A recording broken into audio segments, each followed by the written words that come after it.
अस्सलाम वालेकुम नाजरीन, उम्मीद है आप खैर-ओ-आफियत से होंगे। खबर यह है कि एक इस्राएली मिनिस्टर ने नाजरीन गज़ा के ऊपर न्यूक्लियर बॉम्ब गिराने की जो है वो धमकी दे दी है और नाजरीन बहुत ही अहमकाना और गैर जिम्मेदाराना बयान दिया है। लेकिन उनके इस बयान के ऊपर उनसे कोई पूछताछ नहीं हुई, कोई सवाल जवाब नहीं हुए। कोई आलमी इदारे जो हैं उन्होंने यहाँ पे नहीं कहा कि आपने क्यों इस तरह की स्टेटमेंट दी है। कोई जनाब अक़वाम मुत्तहिदा में कोई इसके ऊपर सेशन हुआ हो, किसी सदर ने इसके ऊपर कोई मज़म्मती बयान दे दिया हो, किसी ने नाजरीन ना तो कोई सवाल किया है और ना ही उनको इसके ऊपर जवाबदेह ठहराया कि भाई क्यों आपने गज़ा के मुसलमानों के ऊपर जो है वो न्यूक्लियर बॉम्ब गिराने की धमकी दी है। और नाजरीन ये बयान इतना एक अहमकाना है और ये इतना एक इलॉजिकल है, इसको मैं अगर आप टेक्निकली भी देखें तो इसका ज़्यादा नुकसान खुद इसराइल को होना है। ये नुकसान कैसे होना है ये तो मैं आपको आगे चल के बताता हूँ, लेकिन आप इनकी मेंटेलिटी चेक करें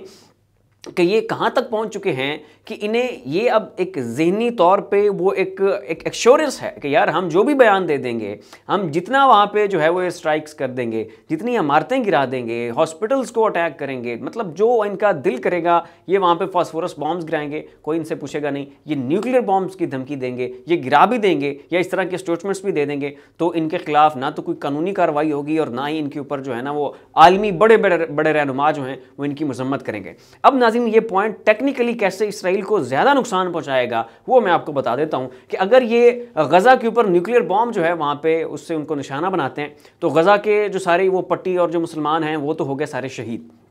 वो तो फलाह पा गए, निजात पा गए, वो तो चले गए सारे जन्नत में खुदा की बारगाह में। अब ये जो पीछे जिंदा रह जाएंगे इनके साथ क्या होगा? देखिए जो इसराइल है ये फ़लस्तीन की ही टेरिटरी के अंदर एक खिता है, एक रकबा है, यानी ये बेसिकली तो सारा फ़लस्तीन है और फ़लस्तीन के अंदर आगे जो है वो इसराइल है। अब अगर ये गज़ा को वहाँ से मस्मार कर देते हैं, मलियामेट कर देते हैं और वहाँ पे न्यूक्लियर बॉम्ब गिरा दिया जाता है तो उससे होगा ये कि जो समुद्री और आबी हयात है सारी, सबसे पहले तो वो सारी हलाक हो जाएगी। नंबर 2 पे यहाँ से समुद्री हवाएं चलती हैं और वो उन सारी हवाओं का रुख होता है इसराइल की तरफ। तो अगर वो हवाएं चलीं और इन्होंने न्यूक्लियर बम गिराया और उसके बाद उन हवाओं का रुख हुआ इसराइल की तरफ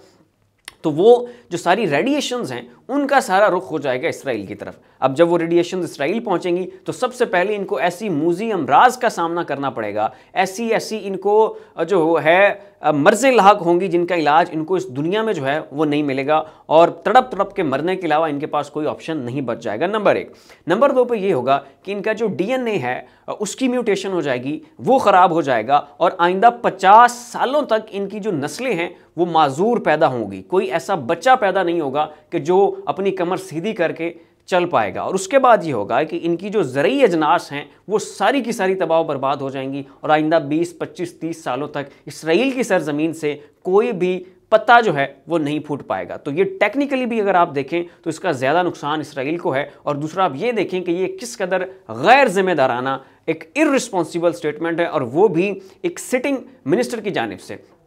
आगे नाज़रीन अगर आप बढ़े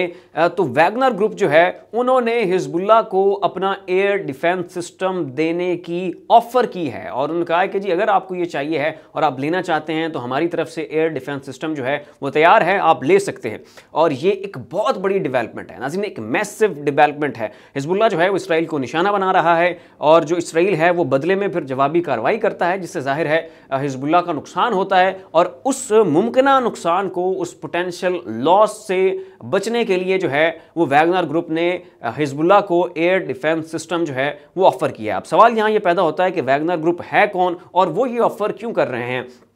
वैगनर ग्रुप जो है नाज़रीन ये रशिया की एक प्राइवेट मिलिशिया है और रशिया के वो तमाम तर अज़ाइम कि जो वो स्टेट के लेवल के ऊपर नहीं हासिल कर सकता, वो तमाम तर कार्रवाइयाँ कि जो वो अपने स्टेट को फेस को जो है वो मंजर आम पे ला के नहीं कर सकता, वो सारी आप कह लें कि अंदरूने खाता जो कार्रवाइयाँ इन्होंने मिडल ईस्ट में करनी होती हैं, यूक्रेन में करनी होती हैं या किसी भी और खित्ते में, किसी भी और मुल्क में रशिया ने अगर अपने इंटरेस्ट को प्रोटेक्ट करना हो तो वो इस वैगनर ग्रुप के ज़रिए करता है। अब अपेरेंटली इन्होंने ये डिक्लेयर किया हुआ है कि इसका रशिया की गवर्नमेंट के साथ, रशिया की स्टेट के साथ कोई लेना देना नहीं है, लेकिन पसे पर्दा, दरे पर्दा ये रशिया का ही एक प्राइवेट मिलिशिया ग्रुप है और इसके ज़रिए रशिया के ही जो इंटरेस्ट हैं उनको जो है वो प्रोटेक्ट किया जाता है।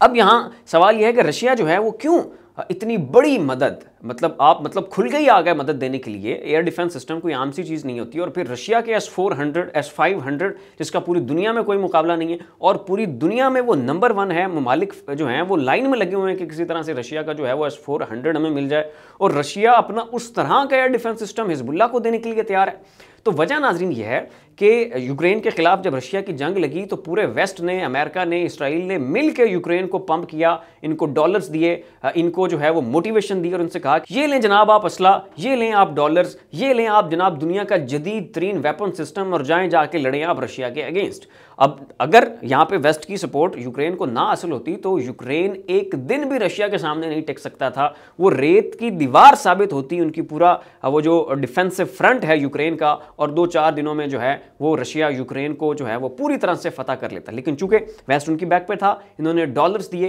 इन्होंने ह्यूमैनिटेरियन ग्राउंड पे जो है वहाँ पे उनको फंड किया, वैसे असला दिया, फौजी कुमक जो है वो भी इन्हें भेजी, और इस वजह से अभी तक ये जंग जो है वो चल रही है, और उसको बड़ी हद तक प्रोलॉन्ग करने में यूक्रेन कामयाब हुआ, सिर्फ इसलिए क्योंकि वेस्ट के डॉलर सपोर्ट, ज़बानी कलामी मदद, आलमी इदारे जो है वो इनके साथ थे। अब नाज़रीन रशिया जो है वो तो पहले ही मौके की तलाश में था कि जो ज़ख़म उसे पहुंचाया गया है और जिस ज़ख़म को वो चाट रहा है, उसके बदले जो है वो इन ज़ख़म पहुंचाने वाले को जो है वो रशिया कोई ना इससे भी गहरा ज़ख़म जो है वो पहुंचा सके। तो इसलिए रशिया तो जब वो पहले ही तलाश में था और अब उसे मौका मिल गया, इसराइल की सूरत में उसे कपकेक मिल गया कि ये दुखती रग है वेस्ट की, यहाँ पे इसे तकलीफ होगी तो क्यों ना जनाब वो जो पूरा एक्सेस ऑफ रेजिस्टेंस है, ईरानियन बैक्ड जो सारी ये मिलिशियाज हैं, प्रॉक्सीज हैं, क्यों ना इनको सपोर्ट किया जाए, क्यों ना इनको माली मदद दी जाए, क्यों ना इनको फंड्स दिए जाएं, क्यों ना इनको मिलिट्री इक्विपमेंट दिया जाए, ताकि वेस्ट की दुखती रग के ऊपर जो है वो हाथ रखा जाए। तो इस बुनियाद के ऊपर जो है वो रशिया ने वैगनर ग्रुप के थ्रू हिजबुल्लाह को एयर डिफेंस सिस्टम की ऑफर दी है, इन्हें पेशकश दी है कि अगर आप ये एयर डिफेंस सिस्टम लेना चाहते हैं तो ये आप ले सकते हैं। और ये नाज़रीन जो एक दूसरे के से बारी लेने का मामला है ना, इसकी तारीख बहुत कदीम है। अगर आप पीछे चले जाएं तो जब अमेरिका और वियतनाम की जंग लगी थी,